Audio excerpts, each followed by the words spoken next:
보이는 세상 가득 흩날리는 꽃잎의 노래 소리. 너는 내 것이라 내가 너를 기뻐하노라. 나를 축복하시네. 주의 형상대로 날 지으시고 그의 나라 주셨네. 주의 성령으로 날 충만케 하시네. 감사해. 여호와는 복을 주시고 우리 지켜주기 원하며 여호와의 얼굴로 날 비추기 원하시네. 나는 너의 하나님, 너는 내 기쁨이 될지어다. 너의 평강이 너의 삶에 가득하리라.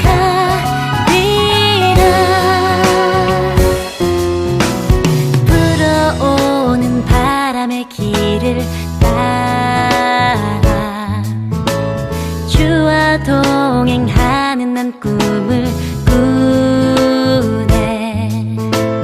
전능하신 손길 권능으로 날 이끄시네. 나를 축복하시네. 주의 형상대로 날 지으시고 그의 나라 주셨네. 주의 성령으로 날 충만케 하시네. 감사해. 여호와는 복을 주시고 우리 지켜주기 원하며 여호와의 얼굴로 날 비추기 원하시네. 나는 너의 하나님, 너는 내 기쁨이 될지어다. 너의 평강이 너의 삶에 가득하리라. 짓지 않은 집에 살게 하시며 하지 않은 물을 마시고 심지 않은 것을 얻게 하시네.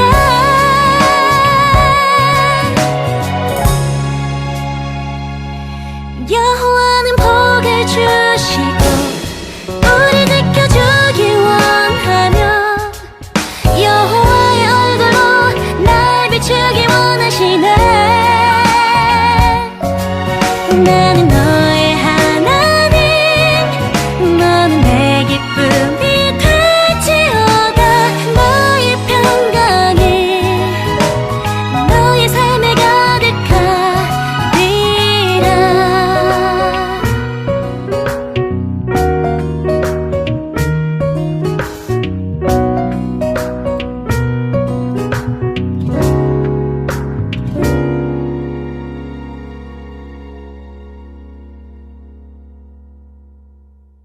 에스더서 6장 1절 말씀 같이 봅니다. 에스더 6장 1절.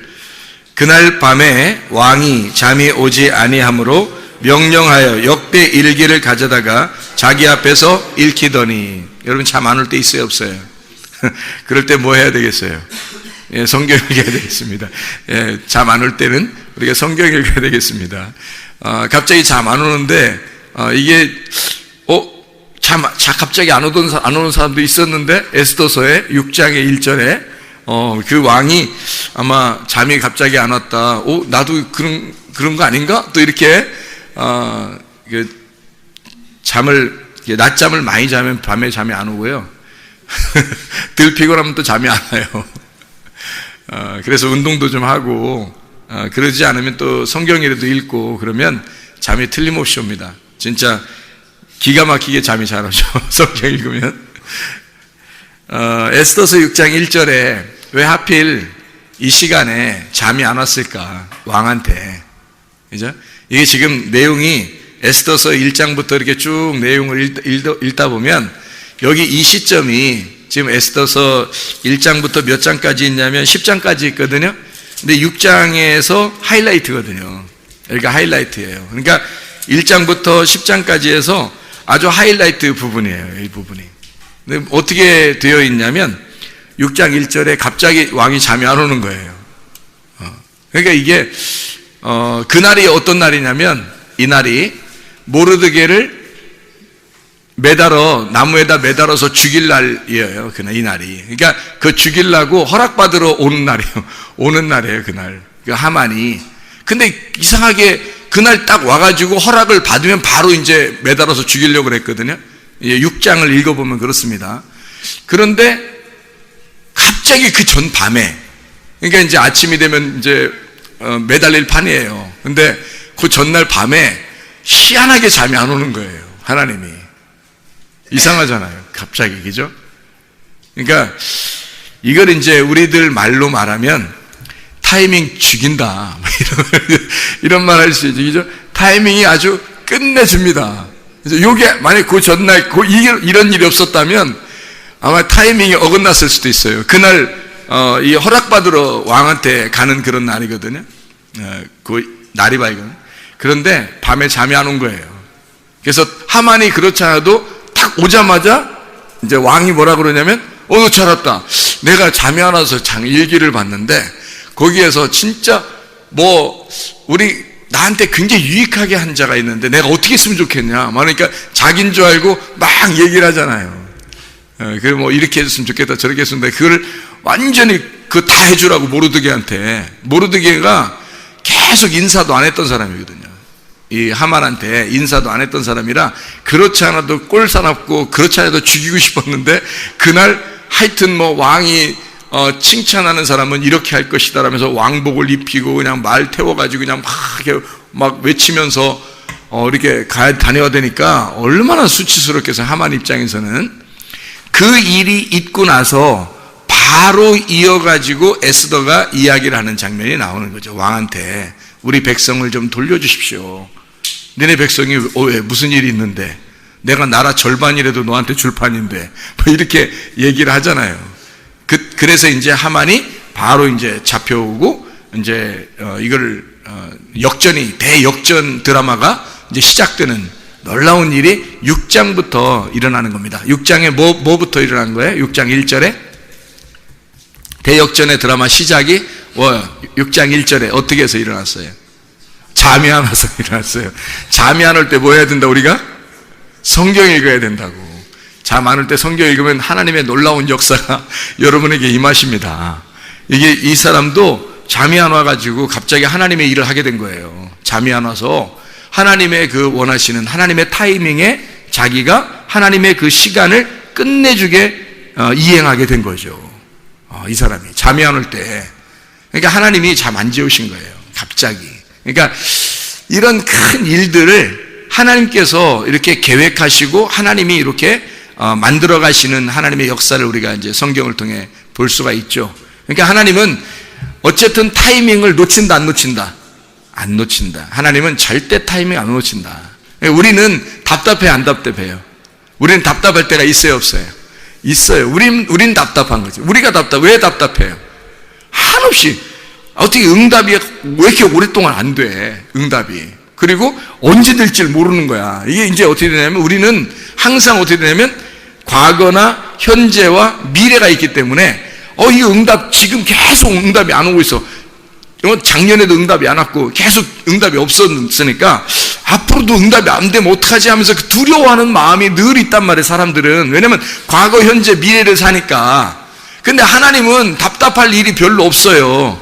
하나님은 답답할 일이 없으니까 내가 지금 역사할게. 그럼 그 지금 역사하는 거예요.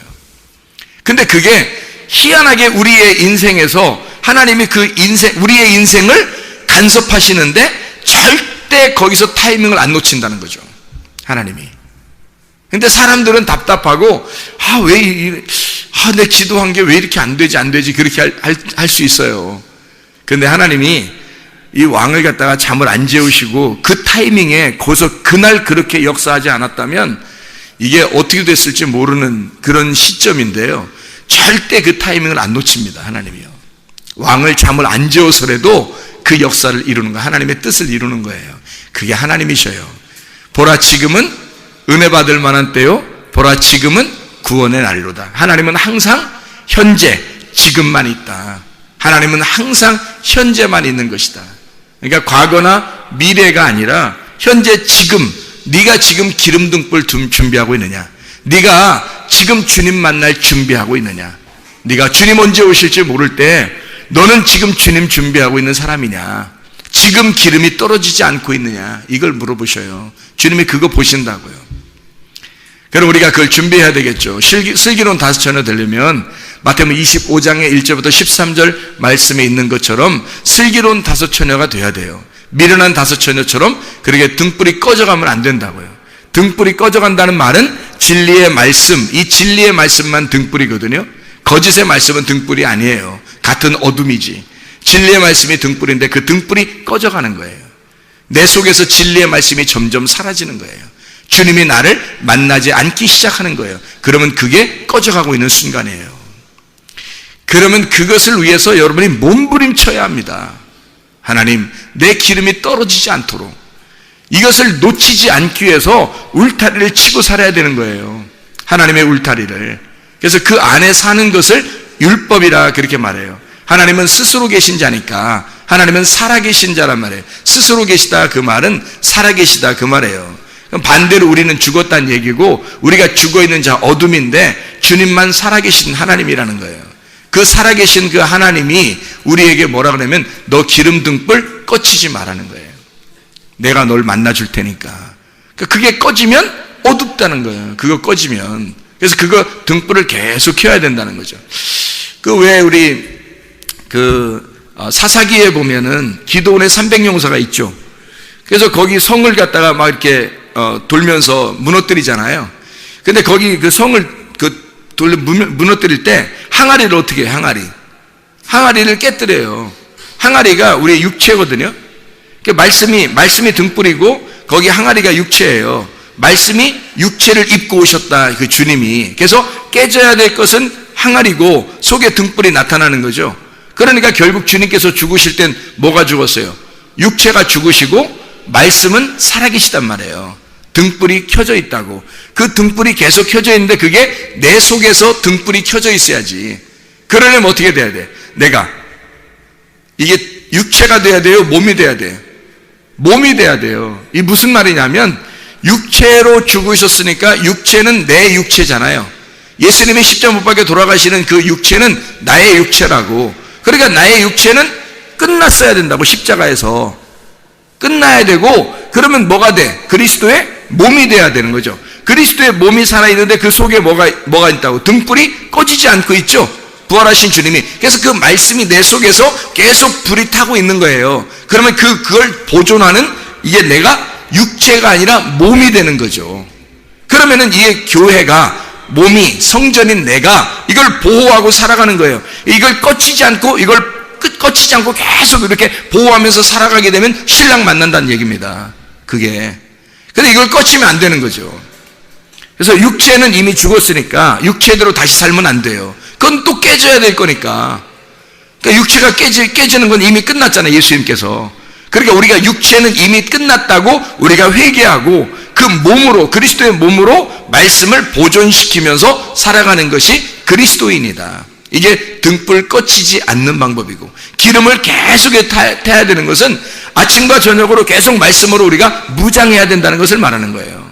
계속 아침과 저녁으로 말씀을 무장해야 돼요. 성경에 있는 사람들도 아침과 저녁으로 모였죠. 그들이 아침과 저녁으로 말씀과 기도로 충만했단 말이에요. 그 사람들 왜 그렇게 했어요? 날마다 그들이 모이고 날마다 말씀과 기도로 충만했어요.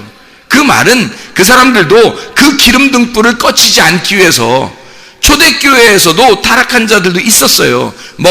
거의 없는데 간혹 한두 명 있었어요. 근데 그 사람들은 어떻게 하면 꺼치는 사람이에요. 불이 꺼진 사람. 기름이 꺼져가는 사람이라고. 그럼 미련한 다섯 처녀가 되는 거예요. 슬기로운 다섯 처녀가 되면 우리는 기름 등불을 꺼치지 말아야 돼. 그 꺼치지 않는 걸 뭐라 그러면 살아있다 그래요. 살아있다 그러면 스스로 있는 자가 계신다. 그게 생명이다라는 얘기예요. 생명이면 영생하는 것도 생명이잖아요. 영원한 생명. 그래서 천국에 사는 거거든 우리가. 사망 그러면 어둡고 사망 그러면 죽는 거예요. 끊어지는 거고 하나님하고 분리가 되는 것을 말하는 거죠. 그러니까 살아있어야 된다, 생명이 있어야 된다. 그러면 하나님은 우리를 다시 회복시키는 것이 하나님의 뜻이라는 거죠.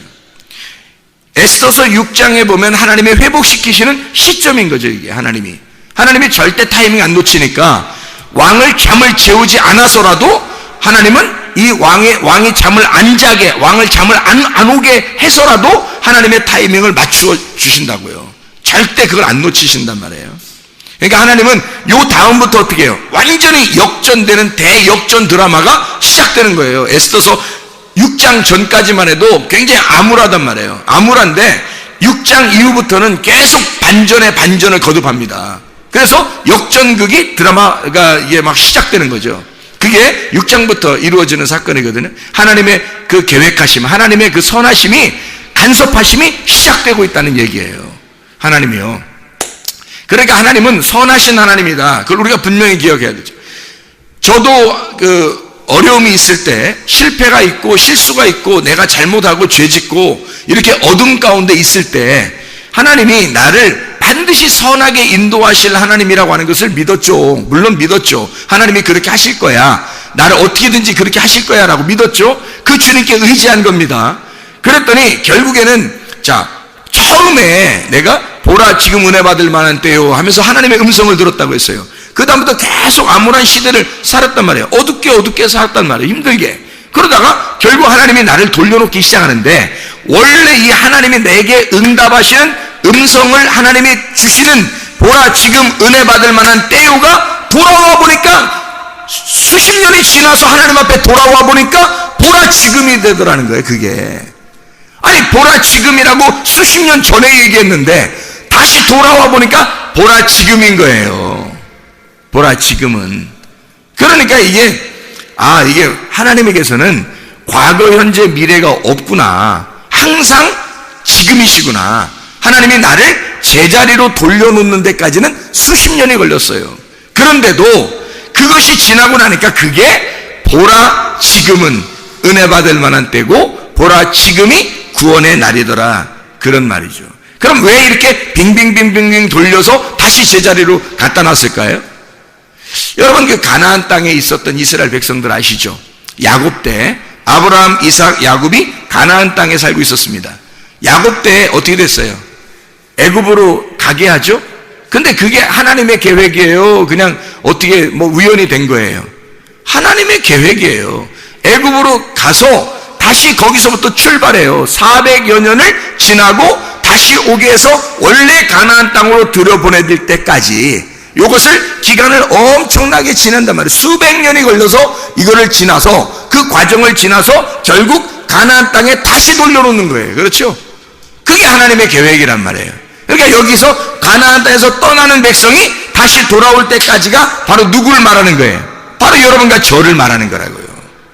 이건 이 사람들이 수백 년이 걸쳐서 우리를 보여주는 거란 말이에요. 이게 하나님이 원래 출발하는 그 장소에 하나님이 다시 되돌려 놓기까지는 수백 년이 이 사람들이 걸렸다. 저 같은 경우도 수십 년이 걸렸다. 하나님의 그 응답을 받은 그 시점부터 수십 년이 걸려 다시 제자리로 돌아오게 하더라는 거죠. 결국에는 하나님의 선하심입니다. 절대 타이밍 안 놓쳐요. 우리로서는 막 안타깝죠. 빨리 성공하고 싶고, 빨리 뭐가 좀 되고 싶고, 빨리 응답받고 싶고, 기도했다면 척척 막 다 응답받고 싶고, 그렇죠. 근데 절대 하나님의 타이밍에서는 절대 놓치지 않으니까 하나님의 타이밍에서는 늦은 게 아니에요. 우리가 늦다고 생각하는 거지. 하나님의 타이밍엔 절대 늦은 게 없다고요. 자, 예를 들어서 어떤 사람이 계속 어둠 가운데 이렇게 암울한 가운데 살다가 다시 돌아오는 시점이 돼서 딱 돌아오게 돼요. 원래 원점으로 하나님의 그 부르심에 딱 돌아오게 됐어요. 그 타이밍에 딱 맞게 왔어요. 왔더니 그 다음날 죽었더라. 괜찮은 거예요. 천국 가니까 괜찮다고. 돌아왔잖아요. 돌아온 거니까 하나님에게선 지금이라고요. 그게 우리는 한참 걸렸지만 하나님은 지금이야. 그냥 괜찮다고요. 우리는 자꾸 늦다고 생각해. 하나님께서 왜 빨리빨리 역사하지 않을까 이렇게 생각할 때가 많아요. 근데 하나님은 늘 지금이야. 하나님 절대 늦추지 않으십니다. 늦지도 않아요. 그걸 절대 타이밍을 놓치지 않는다. 왜 이렇게 돌리는가? 우리를 뭐 하려고 그러는 거예요? 애굽에 있는 이스라엘 백성들을 광야로 끌어내서 그 용광로 같은 광야에 집어넣었다가 다시 가나안 땅에 오게 해요. 그냥 바로 그냥 휙 오면 안 되나요? 하나님이 뭐 그런 역사 하지 못하겠어요? 충분히 할 수 있거든요. 근데 안 한다고요. 광야에까지 집어넣고 그 다음에 다시 가나안 땅에 오게 해요. 광야에 나오는 것도 그냥 나오지 않아요. 원래 그냥 나오려고 했던 게 아니라 애굽에서 갑자기 왕이 바뀐 거예요. 그 왕이 바뀌어가지고, 원래 애굽에서 이 사람들은 요셉을 알던 왕이 있을 때는요, 그 사람들이 다 높은 위치에 있었어요. 다 지도자들이었다고. 애굽을 다스리는 사람들이었다고. 그 다스리는 그 사람들이 누구예요? 다 야곱 자손이에요. 야곱 자손들이 요셉이 왕권을 가지고 있기 때문에 자기 형제들을 다 한 자리씩 다쳐서 그 밑에 내려갈수록 조카에게 또 자녀에게 손자에게 계속 400년 동안을 계속 높은 자리를 줬기 때문에 애굽에서 보통 높은 위치를 가진 사람들이 아니었을 거란 말이에요. 이 사람들이. 그러니 나오고 싶겠냐고. 이 사람들이 생각을 해보세요. 나오고 싶지 않다고요.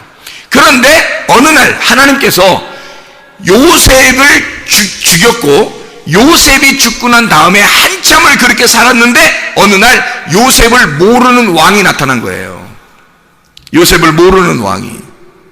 요셉이 뭐야?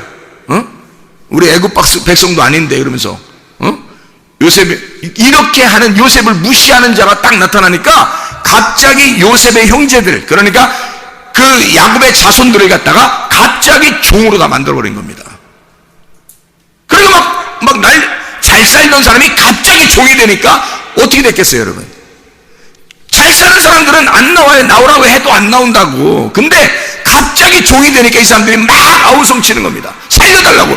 우리 하나님은 어디 계십니까? 살려주세요, 살려주세요. 막 아우성칩니다. 그때 하나님이요, 모세라고 하는 사람을 선택을 하는 거예요. 모세 선택하면 그때 바로 모세가 그냥 빨리 팍 자라나가지고 이스라엘 백성들은 나가자 해서 쫙 나오면 얼마나 좀 멋있어요. 근데 모세가 여차해서 거기서 애굽에서 살게 돼요. 40년을. 그러니 모세가 태어날 때는 아들들을 다 죽이던 때입니다. 아들들을 다 죽이던 때에 40년을 애굽에 있게 하고, 그죠? 그럼 40년이 지난 겁니다. 고통받는 시간을 40년이 지난 거예요. 그리고 거기서 애굽 사람 하나 죽여가지고 모세가 도망 나오죠. 도망 나와서 광야에서 몇 년 살아요? 40년을 살아요. 그러니까 도합 80년을 애굽에 있는 이스라엘 백성들은 80년 정도는, 적어도 80년 정도는 종으로 살고 있었다는 거죠. 80년 정도는. 그죠? 80년, 100년 정도는, 그 전에는 뭐 요셉이 있을 때는 잘 살았지만, 그리고 그 이후에도 좀 잘 살았겠지만, 갑자기 왕이 바뀌면서 한 80년, 100년 사이는 완전히 종으로 살았단 말이에요. 그래서 이 사람들이 나가고 싶겠어, 안 나가고 싶겠어? 나가고 싶죠. 그러니까 모세를 준비시켜서 40년 동안 살아서 40살 되면 그냥 나가자 그러면 얼마나 멋있냐고요. 근데 모세를 또 데리고 나와서 광야에서 또 40년을 또 푹 삶아버리는, 80세가 돼서야 모세를 보내는 거예요. 데리고 나오라고. 데리고 나오는 그 기간이 40년 걸렸어요. 40년. 그러니까 도합 120년을 모세가 사는 거예요. 그래서 40년 동안을 데리고 나오는 거예요. 이들은 80년 이상을 종으로 살다가 살려달라고, 그래서 하나님 앞에 살려달라고 하다가 겨우겨우 광야로 나오는 사람들이 됐단 말이에요. 생각해 보시라고요. 하나님이 왜 그렇게 만드실까? 왜 애굽으로 내려가기 싫은 야곱을 애굽에 내려가서 살게 하고, 그 다음에 그 자손들이 거기서 잘 살다가 갑자기 못 살게 되고, 그러다가 광야로 끌고 나와가지고 막 고생을 시키고, 그러다가 가나안 땅으로 다 죽이고 가나안 땅으로 어린아이들만 들어갈 수 있도록, 여호수아 갈렙 믿음을 끝까지 지킨 사람, 기름등불 꺼지지 않은 사람, 그 사람 2명만 데리고 들어가. 놀라운 얘기죠. 이게 왜 그랬을까요? 낮추시는 겁니다. 광야에 데려다 놓고 하나님은 낮추시는 거예요. 광야에 데려다 놓고 계속 두드려서 이 사람을 낮추시고 겸손하게 만들고 낮추시는 작업이 광야의 작업이에요. 그게 교회라고요. 여러분은 세상에서 있었던 믿음만 가지면 됐지 뭐 생각하는 사람들을 교회에 데리고 놔. 그리고 말씀으로 계속 두드리는 거예요, 여러분을. 왜요? 이유가 낮추시려고. 여러분을 낮추시려고. 겸손하게 만들려고. 그래야 가나안 땅에 하나님의 백성이 되니까. 하나님의 백성은 교만한 자는 하나님의 백성 될 수 없어요. 높아 있는 자는 하나님의 백성 될 수 없어요. 겸손한 사람만 하나님의 백성 될 수 있어요. 겸손한 사람에게만 주님이 은혜를 베풀어 주셔요. 낮은 자들만, 낮춰진 자들만 주님께서 높여주시는 겁니다. 그렇게 구원하시는 사람은 그 방법이, 주님의 방법이 그거니까 끌어내는 거예요. 자, 여러분, 결혼을 왜 한다고 그랬어요? 결혼이 최대의 뭐라고요? 실수라고. 결혼하면 최대 실수야. 사람이 결혼하면 갑자기 눈이 좁아져요. 시야가 좁아진다고. 눈이 갑자기 좁아져가지고 자기 아들, 자기 딸, 남편, 아내 요것만 보인다니까요. 실제로. 그 전에는 총각 때는 몰라. 뭐 처녀 때도 모르고 학생 때도 몰라요.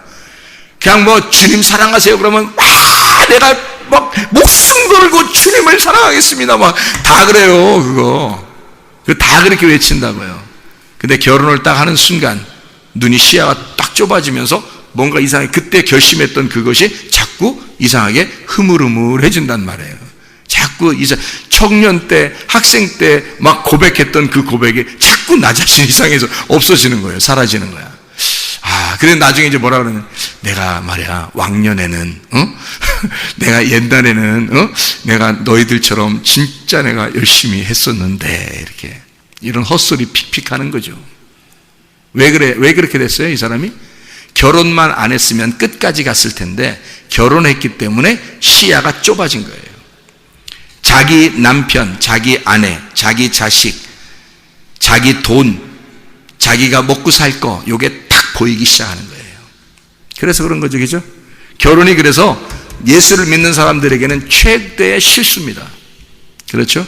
근데 예수를 언약의 말씀으로 만난 사람은 진짜 아름다운 게 결혼이에요. 진짜 행복한 게 결혼이거든요. 주님 놓치지 않으면서 결혼 생활 해보세요. 얼마나 아름다운지.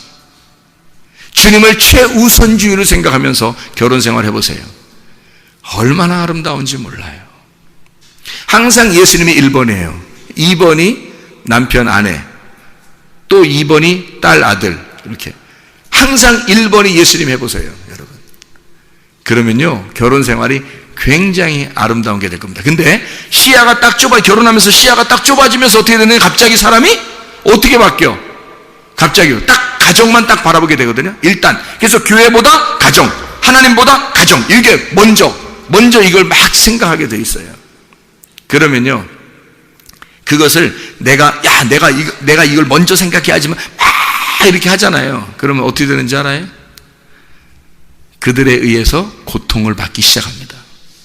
그들에 의해서. 어떤 고통이 일어나냐면 그렇게 막 하고 있는데 애지중지한 나의 가장 사랑하는 남편, 나의 가장 사랑하는 아내, 나의 가장 사랑하는 자녀들, 뭐 이렇게 막 내 거 가장 사랑하는 돈, 내 가장 사랑하는 이렇게 막 하고 있었는데 거기에만 온통 신경 썼는데 나를 속삭이는 사람들은 다 그 사람들이야. 자기를 속삭이는 사람은 다 그 사람들만 하는 거야. 다른 사람들은 자기를 속삭이지 않아요. 딱 자기가 진짜 신경 쓰는 그 사람들만 딱 자기를 속삭여요. 고통이죠. 결혼을 안 했었더라면 이런 고통이 없었을 텐데 라고 계속 생각하게 되죠, 사람이. 그죠? 근데요, 진짜 주님을 만난 사람은 어떻게 될까요? 이것이. 이 고통도 하나님께서 내게 허락하신, 이 기쁨도 하나님이 내게 허락하신, 이것이 다 주님이 항상 우선이니까 이것이 어떻게 되더라도 하나님께 맡기는 거예요. 그 주님께. 그러면요, 그냥 기쁘죠, 결혼 생활이. 그러니까 기쁘게 결혼 생활 할 거냐, 내가 실수했어 하면서 결혼 생활 할 거냐, 이건 우리가 진짜 선택해야 돼요. 생명과 복과 사망과 저주를 네 앞에 펼쳐놓겠으니까 네가 살기 위해서는 생명을 선택하라는 거야. 생명, 말씀이잖아요. 주님을 선택하라는 거예요. 먼저 주님을 선택해보라는 거예요. 실제로 해보라는 거예요. 진짜 회개하고 한번 해보라는 거예요. 그러면 가정만큼 행복한 게 없고 자기에게 행복을 주는 게 없어요. 자기의 주변에 가장 가까운 사람만큼 자기에게 기쁨을 주는 게 없단 말이에요. 마음이 넓어지는 거예요. 자기에게 고통을 주던 것들이 자기가 회개하고 나니까 마음이 넓어지는 거야. 갑자기 자기의 마음이 다 두드려서, 자기를 다 두드려서 납작하게 내지니까 마음이 넓어지죠. 그러니까 그것만큼 다 받아들이고 아름다운 게 없는 거예요. 가까이 있을수록 더 아름답고 행복하고 기쁘죠. 바뀌는 겁니다, 사람이. 이게 실수가 아니라 내가 결혼을 안 했으면 어떻게 했을 뻔했어, 이렇게 되는 거죠. 내가 결혼 안 했으면 큰일 날 뻔했다, 이렇게 되는 거죠. 그렇게 한번 그런 인생 한번 살아보고 싶지 않아요? 근데 저는 그런 인생 살고 있는데, 진짜 그런 인생 한번 살아보고 싶지 않냐고요. 내 결혼 안 했으면 내가 어떻게 살았을까? 나 어떻게 됐을까? 결혼 안 했으면 큰일 날 뻔했다. 이런 은혜를 내가, 이런 말씀의 은혜를 내가 어떻게 깨달을 수 있었을까? 결혼 안 했으면 말씀이 그냥 막 보여. 결혼하니까 그냥 말씀이 쭉 보여, 그냥 다. 세상에 이렇게 호랑이도 제 말하면 온다고 그러잖아요. 그러니까 호랑이가 딱 그러잖아요. 내가 가장 중요하게 생각하는 게, 그게 사실 어떻게 보면 그게 나의 가장 큰 고통이 될 수 있다는 얘기예요. 언약의 말씀을 모르면요. 근데 언약의 말씀을 알게 되면 나의 가장 중요하게 생각하는, 가장 가까이 있는 것이 나에게 가장 큰 기쁨이고 내게 가장 큰 행복이라는 것을 알게 되는 것입니다. 하나님이 이 사람을 어떻게 한 거예요? 자, 주변을 바꾸는 거예요? 나를 바꾸는 거예요? 나를 바꾸는 거예요. 주변을 크게 바꾸는 게 없어요. 다 똑같아요. 그냥 여전히 신경 쓰이고 고통스럽고 다 그렇게 생각되는 것들이에요, 주변에. 여러분이 아마 제 고통을 모를 거예요. 교회에 대한 그 근심과 가정에 대한 그 근심과 나의 이 사람들을 이 목양하는 그 근심에 대해서는 아마 여러분이 잘 모를 거예요. 그런데 주님께 맡기니까 나보다 주님이 더 잘 알아서 해주실 것이다. 주님이 우리 가정을 더 책임져 주실 것이다. 주님이 우리의 교회를 주님이 책임져 주실 것이다. 하나님은 절대 뭐를 놓치지 않는 분이니까, 타이밍을 놓치지 않는 분이니까. 나는 좀 늦었다고 왜 자꾸 늦게 해주시냐고, 왜 답답하게 해주시냐고 그렇게 나는 그렇게 기도할지 모르나, 하나님은 야, 답답한 건 네가 답답한 거지 나는 전혀 안 답답해. 나의 타이밍은 아직 이르지 않았어. 내 타이밍은 절대 내가 놓치지 않을 거야. 내가 정확하게, 네가 그렇게 안달복달 안 해도 내가 맞춰서 내가 알아서 내가 할 거야. 내가 그 타이밍은 절대 안 놓친다. 그게 하나님이십니다. 여러분의 인생을 절대 하나님이 놓치시겠습니까? 그렇지 않아요. 하나님이 책임지시면요, 하나님이 책임지는 사람이라면요, 절대 놓치지 않습니다. 하나님이 모르드게를 놓치겠어요? 안 놓쳐요. 왜? 모르드게는요, 에스더를 왕에게 보내면서도 뭐라고 하냐면, 네가 이 때를 위하여 네가 지금 왕의 왕비가 된 것이 아니냐, 그걸 생각해라. 나는 이렇게, 우리 민족들은 그렇게 고난을 당하다가 너는 하나님께서 우리의 역사하심을 네가 보게 될 때에 너는 멸망할 것이고 우리 이스라엘 백성들은 하나님이 우리를 건져주실 것이다. 모르드게의 그 믿음을 하나님이 모르시겠냐고요. 다 아신다고요. 그래서 하나님은 이 모르드게를 너무 사랑하니까 절대 모르드게의 그 하나님의 그 타이밍을 놓치지 않는다.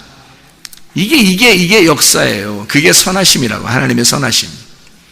그러니까 그런 선하심을 여러분이 기억하고, 내 거라고 자꾸 주장하던 것들을, 그 주장하면 주장할수록 그것이 나를 공격해오는 그런 것들을 위해서 아주 고통받고 고생하고 살지 말고, 하나님이 우리 마음을 고쳐주시는 그 하나님을 하나님께서 우리의 마음을 고쳐주시면 그냥 언제 이루어져도 이루어져.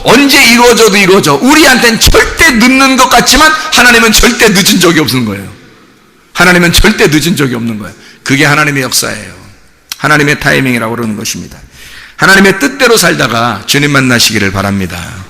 우리가 고통스러워하고 실패할 때 주님은 거기에 항상 함께 하십니다. 생각해 보세요. 임마누엘 되신 하나님, 임마누엘 하신 하나님은 어디에서 함께 하시나요?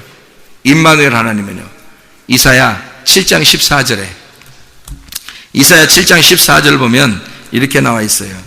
뭐라고 나와 있냐면, 이사야 7장 14절에 이렇게 나와요. 그러므로 주께서 친히 징조를 너희에게 주실 것이라. 보라, 처녀가 잉태하여 아들을 낳을 것이요 그의 이름을 임마누엘이라 하리라. 처녀가 잉태하여 아들을 낳는데 임마누엘이라 하리라. 그래요. 그러니까 처녀가 잉태하면 돼요, 안 돼요? 원래 안 돼요. 처녀가 잉태하는데, 처녀가 아기 잉태하면 죽어요. 그 나라 문화로서는. 그렇죠? 근데 처녀가 잉태하는 그 고통 속에서 하나님은 그 사람하고 함께 하겠다는 거예요. 그 고통 가운데. 그래서 이사야 8장 10절의 말씀에 보면 이렇게 돼요. 10절에 너희는 함께 계획하라. 그러나 끝내 이루지 못하리라. 말을 해봐라. 끝내 시행되지 못하리라. 이는 하나님이 우리와 함께 계심이니라. 네가 하고 싶은 거 다 해봐. 되나 안 되나? 안 될 거야. 네가 다 해봐. 안 될 거야. 내가 너하고 함께 있으니까. 이 말이거든요. 이해가 돼요? 네가 해볼 만큼 네가 다 해봐. 그래서 그 실패를 경험하고 네가 말하는 대로 다 되나 안 되나 봐봐. 다 안 될 거야. 근데 내가 거기에 함께 있어. 절대 나의 타이밍을 놓치지 않는다. 너는 이게 왜 늦게 응답이 올까? 왜 나에게는 이런 일들이 벌어질까? 왜 하나님 나에게는 내가 이렇게 하나님 앞에 열심히 하는데 왜 나한테는 이렇게 될까요? 내가 왜 내게 눈물이 이렇게 날까요? 왜 내게 이런 고통이 올까요? 라고 하나님 앞에 호소할지 모르나 하나님은 그 가운데 내가 너와 함께 있어. 그러면 만족하지 않느냐 이 말이에요. 왜 너는 네가 이루어지는 것들만 바라보느냐? 내가 너와 함께 하는 거, 이걸 바라봐라 이거죠. 내가 너와 함께 있으면 되는 거 아니냐 이거야. 근데 사람들은 하나님하고 함께 있는 거 별로 원하지 않아요. 알아요? 여러분, 기도하고 그냥 자기가 원하는 거 금방 막 됐으면 좋겠어. 아프면 기도하고 오늘 팍 났으면 좋겠어. 뭐 돈 없는데 빚도 못 갚고 돈 없는데 갑자기 돈이 갑자기 누가 전화 띠링 갑자기 가서 이런 기적들도 어떤 사람이 일어난대. 그러면서 나는 왜 이런 기적이 안 일어날까? 그래서 띠링 전화가 갑자기 누가 돈을 내가 돈 좀 주면 안 될까? 예? 돈을 갑자기 팍 갖다 주면 이러면 좋겠죠. 그러면 자식을 위해서 막 기도. 하나님, 이 아이가 대학을 잘 했더니 아마 공부도 좀 별로 안 한 것 같은데 이상하게 시험 봤는데 점수가 팍 좋아요. 할렐루야. 대학을 막 갑자기 좋은 데를 턱하니 집어넣었더니 그냥 턱하니 합격을 했어요. 얼마나 행복하겠어요. 우리는 바라는 게 순 그런 것들이라고요. 우리가 바라는 것들은 순 그런 것들이라고. 생각해 보세요. 그런가 안 그런가? 주님이 뭐라고 그러냐면요, 네가 하고 싶은 거 다 안 될 거야. 그때 내가 너와 함께 있을 거야. 그런데 내가 너와 함께 있으면 다 된 거 아니야?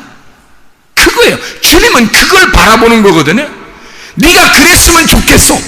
네가 그런 생각을 하고 살았으면 좋겠어. 근데 사람들은 안 그렇다고요. 왜 하나님은 내게 이런 응답 주시지 않냐고 하죠. 근데 하나님은 안 그렇다고요. 내가 너와 함께 할게. 내가 임마누엘이야. 그 이름, 처녀가 아들을 잉태하여 그 아들이 오면은 임마누엘이라고 해라. 예수, 그가 구원자다. 네가 안 될 때, 네가 아무것도 못할 때 하나님의 타이밍은 절대 놓치지 않는 거야. 가장 어두울 때, 네가 가장 힘들고 고통스럽고 어둡다고 할 때, 그때 위로자가 나타날 거야. 그때 진짜 예수가 나타날 거야. 임마누엘이 함께 하실 거야. 그거거든요. 그러면 된 거 아니에요. 하나님 앞에 감사하는 거죠. 하나님 고맙습니다. 나와 함께 해주셔서 고맙습니다. 지금 저와 함께 동행하고 있으니 감사합니다. 그러면 되는 거죠. 그러니까 맨순 하나님 생각도 안 하고 주여 주여 하고 막 구하고 그러죠. 그런데 주님은 우리에게 뭐라고 말해요? 주여 주여 한다고 천국 가는 게 아니다. 아버지의 뜻대로 행하여 천국에 들어가는 것이다. 아버지의 뜻은 뭐냐면 우리가 고민하고 고통스러워하는 그 사람하고 함께 하겠다는 게 아버지 뜻입니다. 그냥 가만히 멀쩡하게 있는데 하나님이 함께 하실 때 그런 말이 아니에요. 가장 어둡다고 네가 느껴질 때, 그때 빛이 찾아올 거야. 그래야 그 빛의 소중함을 아는 거죠. 자기가 어둡다고도 생각하지도 않는데 빛이 와봐요. 별로 뭐 반갑지도 않죠. 근데 자기가 진짜 가장 어둡다고, 너무 힘들다고, 가장 고통스럽다고 할 때, 그때 임마누엘이 빛이 오셔봐요. 얼마나 반갑겠습니까? 그럴 만나 그리워하겠어요. 바로 그겁니다. 주님과 동행한다는 거, 주님이 함께 하신다는 거. 우리는 시간적으로 우리의 시간을, 지나가는 시간을 보고 있지만 하나님은 그렇지 않아요. 너는 아직도 낮아져야 돼. 아직도 내가 너를 두들겨 패야 돼. 아직도 너를 갖다가 낮추어야 돼. 너를 막 이렇게 만들어 가야 돼. 너를 넓혀야 돼. 네 마음을 자꾸 넓혀야 돼. 마음과 생각을 내가 지켜줘야 돼. 이거를 자꾸 넓혀야 돼. 네가 아직 마음이 좁아. 그게 고린도 후서 6장 1절부터 13절까지의 말씀이잖아요. 그게 보라 지금 은혜 받을 만한 때요, 보라 지금 구원의 날이로 다 해놓고 주님은 우리 보고 마음 넓히라고 하잖아요. 마음 넓히라고. 마음 넓히는 것이 하나님의 목적이니까 마음만 넓어지면 주님이 함께 하신다는 걸 금방 깨닫거든요. 그렇습니다.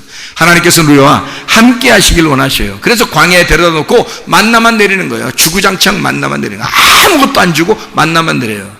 그러니까 자기가 가지고 싶은 게 없어요. 광야에 40년 지내봐요. 뭐 가지고 싶은 게 있나?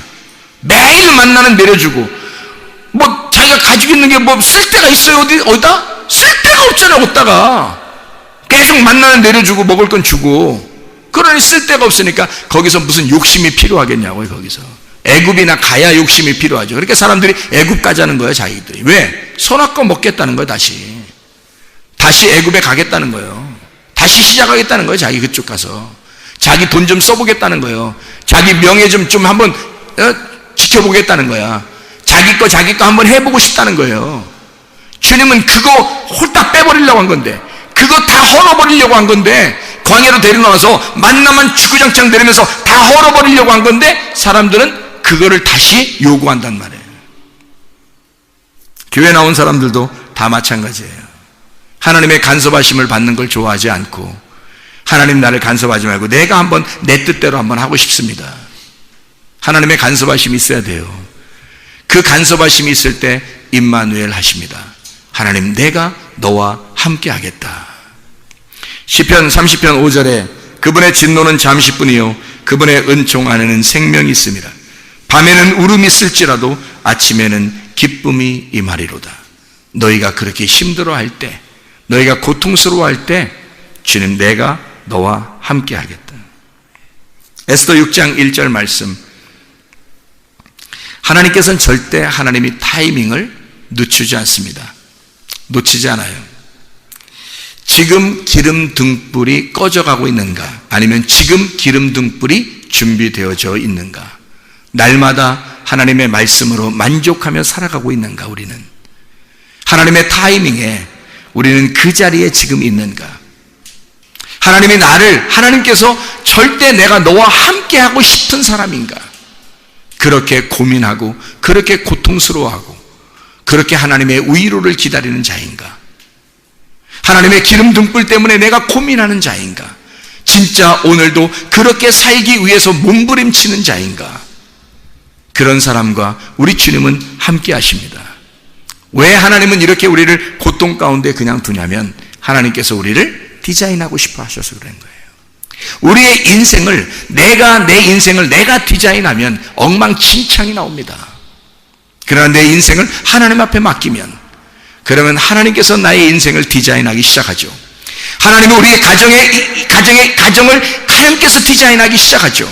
하나님의 방법대로, 하나님의 뜻대로 우리를 계획하신 대로 하나님의 그 타이밍 안에서 하나님이 우리를 만들어 가실 것입니다. 내가 답답한 거지, 내가 내 걸 만들려고 하다 보니까 답답한 거지, 하나님은 답답할 일이 없습니다. 하나님은 자기가 디자인하여 여러분의 인생도, 여러분의 가정도, 우리의 교회도 하나님이 디자인하기를 원하신단 말입니다. 하나님께 맡겨서 하나님이 나를 디자인하시도록 그렇게 맡기는 인생을 살 것인가, 아니면 내 인생을 내가 디자인하여 망치면서 살아갈 것인가, 이것은 우리가 생명을 선택할 거냐 사망을 선택할 거냐, 우리는 선택하는 사람입니다. 주님, 오늘도 생명을 선택하며 살게 하옵소서. 일평생에 하나님이 디자인하는 내 인생을 하나님께 맡길 테니 하나님이 나의 인생을 디자인해 주십시오. 하나님, 우리의 가정을 주님께 맡길 테니 우리의 가정을 주님이 디자인해 주십시오. 하나님의 타이밍에 절대 그 자리에 모르드게처럼 있는, 그 자리를 지키는 그 믿음을 굳게 지켜 거룩한 자존심을 가지고 있는 사람, 그런 모르드게처럼 하나님의 마음에 쏙 드는 사람들이 다 되시기를 바랍니다. 기도하겠습니다. 우리 하나님 아버지의 사랑과 은혜를 감사드립니다. 하나님은 절대 실수가 없으신 분입니다. 하나님은 절대 그 타이밍을 놓치지 않는 분이십니다. 하나님은 그 적당한 시기에 적당한 장소에서 하나님의 계획과 뜻을 이루시는 하나님의 놀라운 임마누엘 되신 하나님이심을 우리가 믿습니다. 하나님, 우리의 있는 그 자리에 주님과 함께 거하길 원합니다. 주여, 우리의 인생을 디자인해 주시옵소서. 우리의 가정들을 디자인해 주시옵소서. 우리의 교회를 주님께 맡기오니 주님이 디자인한 교회가 되게 도와주시옵소서. 예수 그리스도 존귀하신 이름 받들어 기도드렸사옵나이다.